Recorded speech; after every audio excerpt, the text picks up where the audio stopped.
Ijtimoiy tarmoqlarda tarqalayotgan ushbu video ko'pchilikni g'azabini keltirayotgan bo'lishi aniq, chunki tasvirlardan ko'rish mumkinki, erkak voyaga yetmagan bolaga qo'l ko'targan. Internetda e'lon qilingan ma'lumotlarda keltirilishicha, voqea Sirdaryo viloyatida yuz berganligi aytilmoqda.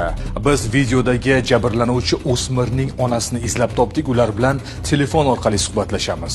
O'g'lim uyga kirdi, yuzlari qizarib ketgan, boshida shish bilan nima bo'ldi desam, hech narsa bo'lgani yo'q deyapti. Keyin shu mahalladagi bolachalar pastga tushsam, qo'limga videoni keltirib berishdi. To'g'risi, o'sha paytda o'zimni qanaqa tutish kerakligini ham bilmadim. Xo'jayinimga telefon qildim. Bu orada ichki ishlar xodimlariga qo'ng'iroq qildim.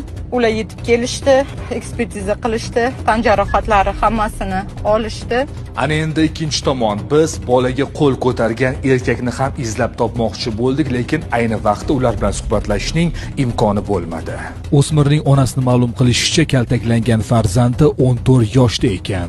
Voqeani sababi, ularni Koptog'ga kelib, meni 4 yoshli qizimga Koptog otgan ekan, u yiqilgan, oyoq qo'lchalari shilinib ketgan. Keyin akasi borib, endi o'sha bolachaga qo'lidan tortib, ozgina jahlini chiqargan ekan. Agar shu quloqdan tortsa ham, yo qo'lini pasta qilib gapirsam yoki bizni oldimizga kelsa hamda, men hech narsa demasdim. Bir bolaga 7 mahalla ota-ona mumkin, mayli, lekin bunaqa qilib grushani urganday qilib birovni bolasini urishga hech kimning haqqi yo'q deb hisoblayman.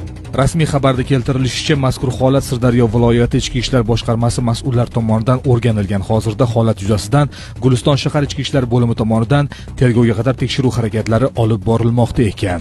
Har qanday holatda ham bolalarga qo'l ko'tarishga hech birimizning haqqimiz yo'q, chunki ular davlat himoyasida va e'tiboridadir. Millar voqealar rivojini kuzatib boradi.